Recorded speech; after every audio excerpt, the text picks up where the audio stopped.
Welcome back दोस्तों। आज मैं फिर से एक्सप्लेन करने वाला हूँ द समर हिकारू डाइट को, जो कि सही में काफी क्रेजी होने वाला है, क्योंकि इस वाले एपिसोड में हम जानेंगे हिकारू के फादर के डेथ के बारे में। और सच कहो तो ये काफी इंटरेस्टिंग होने वाला है, क्योंकि यहाँ पे काफी सारे सीक्रेट्स रिवील होंगे, जिसे देखने के बाद तुम्हारा भी दिमाग साउट होने वाला है। और फाइनली हमें यहाँ पे ये भी पता चलेगा कि आखिर नानोकी-सामा का राज क्या है, गाँव वालों को आखिर नानोकी-सामा के बारे में पता कैसे चला था, और हिकारू के क्लैन वाले ये रिचुअल क्यों करते थे, जो सब जानना सही में काफी इंटरेस्टिंग होगा। तो चलो बिना टाइम गवाए अपने वीडियो को स्टार्ट करते हैं। लास्ट एपिसोड में हमने देखा था कि आस्को और योस्की किसी तरह बचते बचाते कुरुबायाशी के अपार्टमेंट में पहुंच जाते हैं और वहाँ वो तनाका से मिलते हैं। फिर वो लोग हिकारू को बचाने निकल जाते हैं, पर तभी उन्हें कंपनी वाले रोक लेते हैं और कहते हैं कि योस्की और आस्को को हमारे हवाले कर दो। पर तनाका उन्हें रिफ्यूज कर देता है और ताकेदा उनकी मदद करने आ जाता है। और उसके बाद तनाका योस्की को ताकेदा के साथ भेज देता है और कहता है कि हम बाद में आएंगे, तुम इसके साथ जाओ। तो अब हम लोग देखने वाले हैं कि आगे क्या होता है। एपिसोड की स्टार्टिंग वहीं से होती है जहाँ पे लास्ट एपिसोड एंड हुआ था। ताकेदा योस्की को लेकर कोबुताची की तरफ जा रहा होता है, पर तभी योस्की ताकेदा से पूछता है, तुमने ही हिकारू के पिता को मारा है? और योस्की ने ऐसा क्यों बोला? क्योंकि उसके डैड ने योस्की को एक बार बताया था कि हिकारू के डैड का डेथ नेचुरल नहीं था, उन्हें शक था कि उसे किसी ने मारा है। इसलिए उसके ताकेदा से ये सवाल करता है कि क्या आपने ही हिकारू के पिता को मारा है? तो ताकेदा कहता है कोई, यानी कि हिकारू के पिता। वो इंडो रिचुअल में काफी लंबे समय से डाउट कर रहे थे कि ये सब बकवास है, और उस टाइम वो ये भी कह रहा था कि वो इस रिचुअल को करना बंद कर देगा। फिर तभी हम लोग उसके बाद एक फ्लैशबैक में चले जाते हैं, जहाँ पे ताकेदा कहता है, तुम ये कैसे कह सकते हो? क्या ये सब हमारे लिए कोई मैटर नहीं करता? क्या तुम्हें इससे कोई फर्क नहीं पड़ता? तो काओई कहता है 2 साल पहले एंटी टिंगलो, जो कि एक व्यापारी था, माउंटेन पर गया और उसकी मौत हो गई, क्योंकि ईसा माउंटेन शापित है। वहाँ पे कुछ ऐसा जरूर है जिसके बारे में हम लोग नहीं जानते। मुझे भी दूसरों की तरह ये पता नहीं है कि आखिर उस माउंटेन में ऐसा क्या है जो वो इतना खतरनाक है, लेकिन मेरे परिवार द्वारा किया जाने वाला रिचुअल बिल्कुल बेकार है, क्योंकि मुझे तो ऐसा जरा सा भी नहीं लगता कि उस रिचुअल से हमें जरा सा भी मदद मिल रही हो। मतलब यहाँ पे काओई यही कहना चाहता है कि वो रिचुअल बिल्कुल बेकार है। वो लोग जो रिचुअल कर रहे हैं उसका हमें कोई भी बेनिफिट नहीं मिल रहा है, और उस माउंटेन पे क्या है ये तो हम ठीक से जानते तक नहीं। और ऐसा भी हो सकता है कि जैसा हम लोग सोच रहे हैं वहाँ पे वैसा कुछ हो ही ना, इसलिए ये सब कुछ बेकार है। पर तभी ये चश्मिश वाला बंदा कहता है, पर तुमने तो नानोकी-सामा को देखा था ना? तो काओई कहता है, अगर मैं सच कहूँ तो मुझे ऐसा बिल्कुल भी नहीं लगता। सारे गायब हुए लोगों का कारण वो नहीं हो सकता, क्योंकि मैं इस बात पे यकीन ही नहीं कर पा रहा हूँ कि इन सब घटनाओं के पीछे का कारण वो है। मेरा मतलब ये है कि नानोकी-सामा से माफी मांगने वाली रिचुअल बिल्कुल बेकार है। और ये सब सुन के ताकेदा को काफी गुस्सा आ जाता है और काओई को कहता है, असल बात तो ये है कि तुम ये रिचुअल करना ही नहीं चाहते हो। और हाल ही में विलेज के यंग लोगों का बिहेवियर अपने से बड़े लोगों के प्रति बिल्कुल भी सही नहीं है। वो सब अपने से बड़ों का अनादर करते हैं। उन सब का मानना है कि उन पुराने रीति रिवाजों पे कोई मूर्ख ही विश्वास करेगा।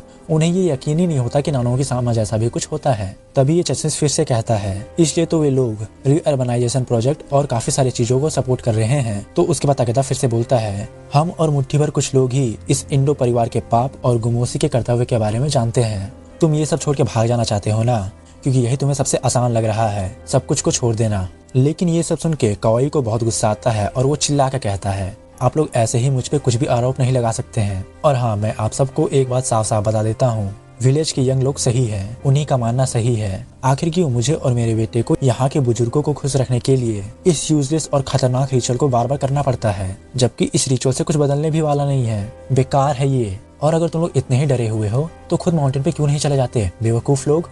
पर ये सुन के ताकेदा कुछ ज्यादा ही गुस्सा हो जाता है और काओई का कॉलर पकड़ लेता है और कहता है, तुम अपने परिवार की जिम्मेदारी को कैसे भूल सकते हो? ये अभिशाप कोई मजाक नहीं है, हमें कोबुताची को प्रोटेक्ट करना ही होगा, फिर चाहे इसके लिए कुछ भी करना पड़े, वरना। पर तभी काओई कहने लगता है कि घर में आराम से बैठ के आप सबके लिए ऐसा कहना बहुत आसान है, लेकिन मेरा यही मानना है कि चाहे हम ये रिचुअल करें या ना करें, पर तब भी माउंटेन में इम्प्योरिटीज एंड में सील हो ही जाएंगे। इसलिए ये सब करना बस वक्त की बर्बादी है, और उन सब चीजों को हमेशा के लिए छुपा कर रखना ये तो ऑलमोस्ट इम्पॉसिबल ही है। फिर इसके बाद हम लोग प्रेजेंट में आ जाते हैं और योस्की कहता है वो सही था, हिकारू कोई नानोकी-सामा नहीं है और इम्प्योरिटीज का आने का सोर्स ऊपर स्थित उस बड़े होल का है। फिर तनाका कहता है, लेकिन उस वक्त आखिर में काओई उस साल उस रिचुअल को पूरा करने के लिए मान जाता है, पर उसकी बातों से मुझे सेटिस्फेक्शन नहीं मिल रही थी, क्योंकि मुझे उस पर भरोसा नहीं था।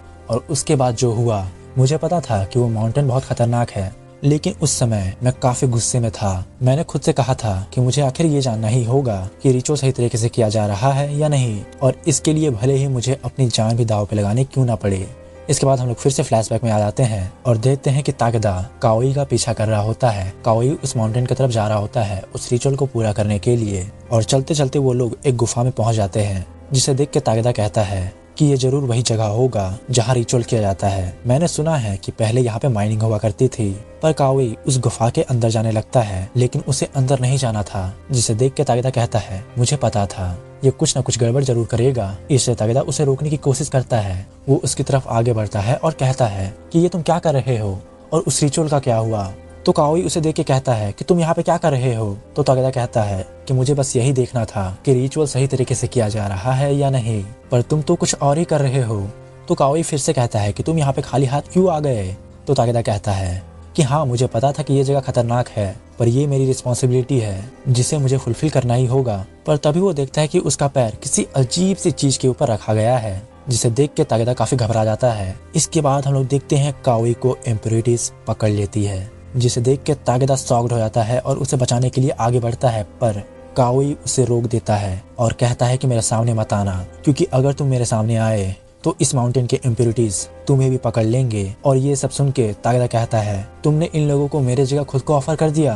तो काओई कहता है कि मैं अब सब कुछ छोड़ के जा रहा हूँ, लेकिन विलेज में जितने भी लोग गायब हुए हैं या जिनकी भी स्ट्रेंज डेथ हुई थी, उन सब के पीछे ये सभी थे। यही कारण था उन घटनाओं का कुबुताची में होने का।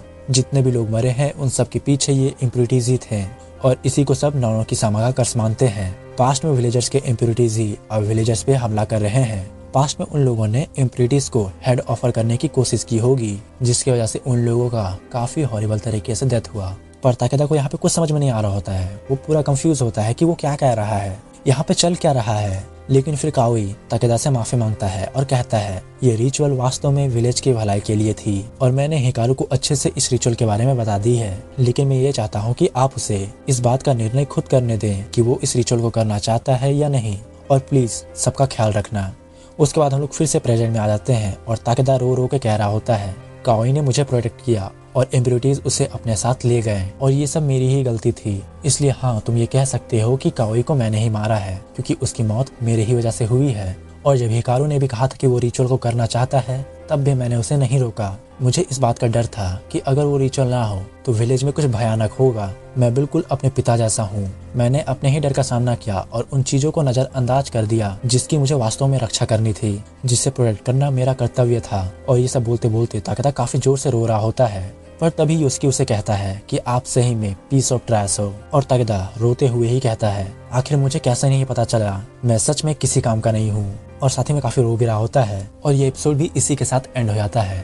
पर अभी भी हमें यहाँ पे हिकारू के बारे में पता नहीं चला है, और आस्को और तनाका वहाँ पे क्या कर रहे हैं उन कंपनी के लोगों के साथ, और आखिर ये लोग कैसे हिकारू को बचाएंगे, क्योंकि कुबुताची में तो अफरा तफरी मची हुई है। वो सब हम देखेंगे अगले एपिसोड में। आज के लिए बस इतना ही। अगर आपको ये वीडियो पसंद आया हो तो वीडियो को लाइक करना, शेयर करना और अपने मैन भाई के चैनल को सब्सक्राइब कर देना।